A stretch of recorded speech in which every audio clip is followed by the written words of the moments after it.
Hello there, I'm the student, and in today's video I'm going to present you the top 10 rarest hidden country names that you can get in EU4, starting with a little more common nations and ending up with country names that I would bet 99% of the players don't even know that they are existing. So let's get right into this and start with number 10.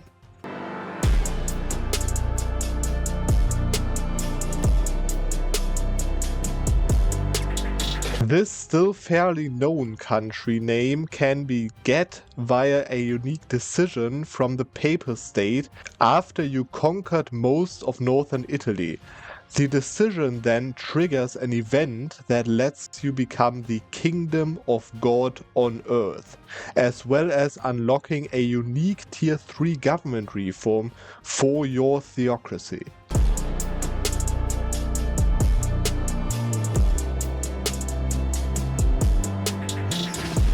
This name is gotten after forming the Commonwealth as Lithuania instead of Poland, which lets you use the Lithuanian and the Polish Commonwealth mission trees, both in the same game, which most of you probably know. The Lithuanian mission tree includes a personal union CB on Muscovy, and it is also a country name that is too long to fit into the Great Power list properly.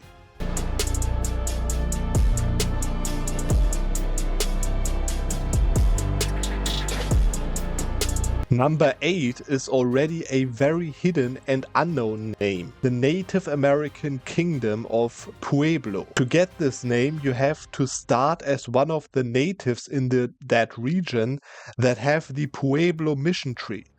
And after you upgraded the Mesa Verde monument to Tier 3 and united the lands of your ancient Puebloans, you can take the final mission and trigger an unique event that changes your name to that of your ancestors, Pueblo.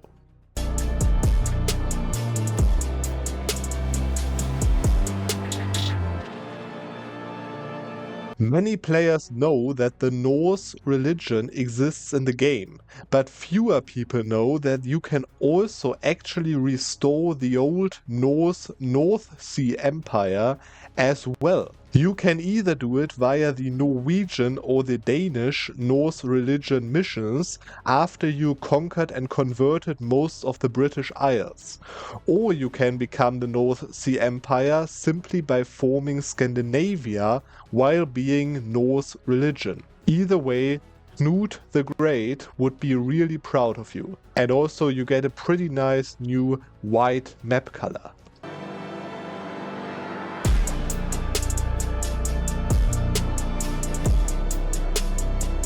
As Japan, you can even decide between 3 possible renames of your nation.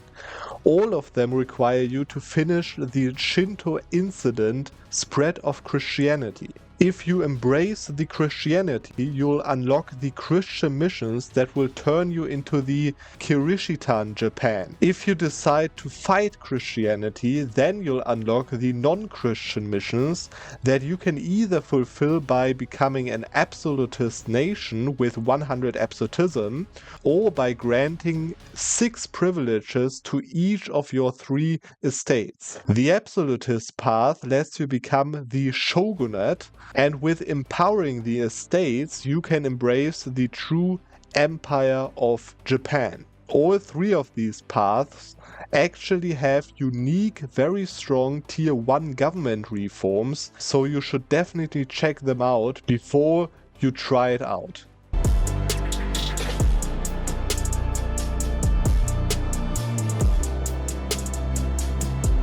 In the area of modern-day Viet Nam, you'll find Dai Viet in EU4 in 1444.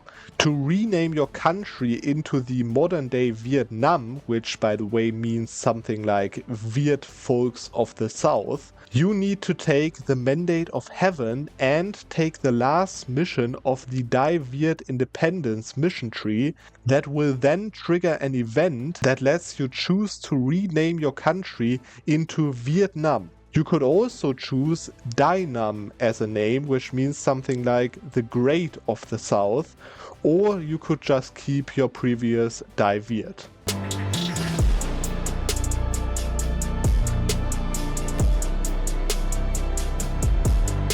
Going back west again leads to number 4, the Seljuk Empire. You can restore this ancient empire if you restore the nation of Rum as Akuyunlu.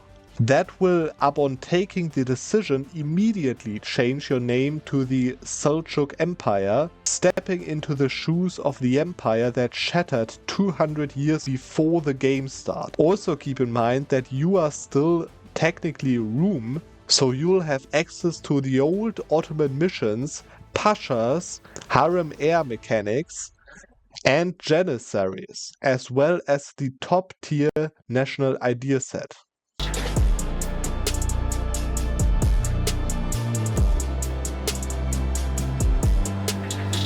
Now that we're getting to the top 3 of this list, it will get really interesting, starting with total overworks of Italy and Spain. If you get the revolution as France, then you'll get an additional revolutionary French mission tree that includes missions to subjugate Spain and Italy, just as Napoleon did.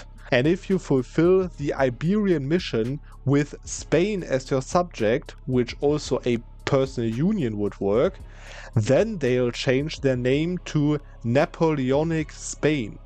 And their map color changes to a mixture of your blue and their yellow. Same also works for the Invade Italy mission that will change a random subject with at least 500 development and their capital in Italy into Napoleonic Italy, as well as changing their color into a slightly lighter French blue.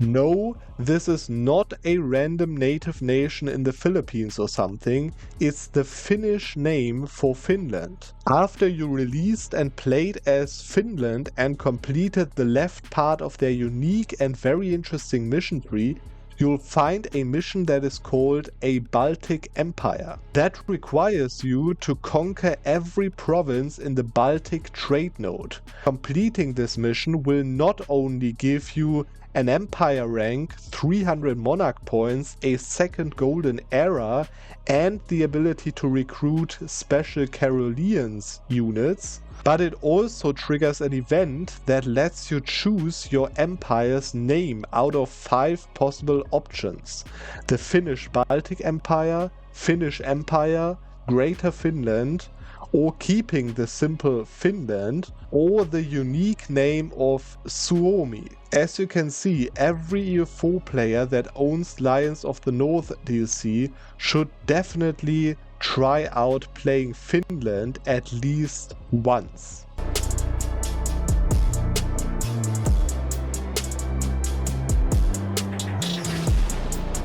Number 1 of the rarest hidden country names consists out of 3 country names that 99.9% of you haven't seen in this variation at all.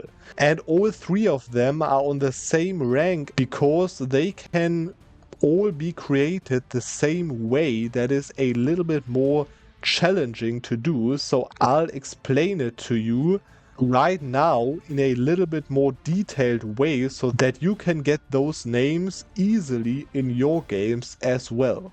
And to become China, the easiest way would be to form Siam first of all, mainly for one single mission that is down at the very bottom of the left mission tree and is called Royal Absolutism. But you need to hold this mission until you become revolutionary, basically. And to become revolutionary China, you need to have a primary culture in the Chinese culture group, as you can see right now with Cantonese over here. And you also need to be the mandate owner of the Mandate of Heaven, so the Emperor of China. And if you now trigger the normal revolution disaster, then you'll get this event over here, which is called the Heavenly Revolution, of course, after you chose to become revolutionary. And this makes you revolutionary China with a revolutionary republic reform. But before you click this event, very important, now you need to click this mission to trigger this event of Siamese absolutism, which, as you can see already, the first choice gives you another tier 1 monarchy reform. So you need to hold this event and now become revolutionary. As you can see, revolutionary China now. And now you need to become a revolutionary empire, so a monarchy that is revolutionary, and you can do it through the tier 6 government reform over here. There we go, I'm now a monarchy again, and if you now click this first option over here, it will change you out of the revolutionary reform, so you are no longer revolutionary, and instead you are simply China. And just like this, you can become China in EU4. And with the same mechanic, you can also become Turkey and the Gurkani Empire that works for Ottomans and the Mughals. If you find a way to get rid of your first tier 1 government reform without changing the government type, so that you then lose the revolutionary in front of your name and become simply China, Turkey, or the Gurkani Empire. So you can see that I haven't promised too much in the intro with all of these unique country names that some, even I myself, haven't seen in any EU4 run of my entire 5,000 hours of EU4 background. But maybe if you had seen more than I did in EU4, then I'd like to read which of these nations you had already seen before and which ones were totally new to you as well. So write it down in the comments. Anyways, I hope you enjoyed this special video for today, and we are going to see as always on the next Monday.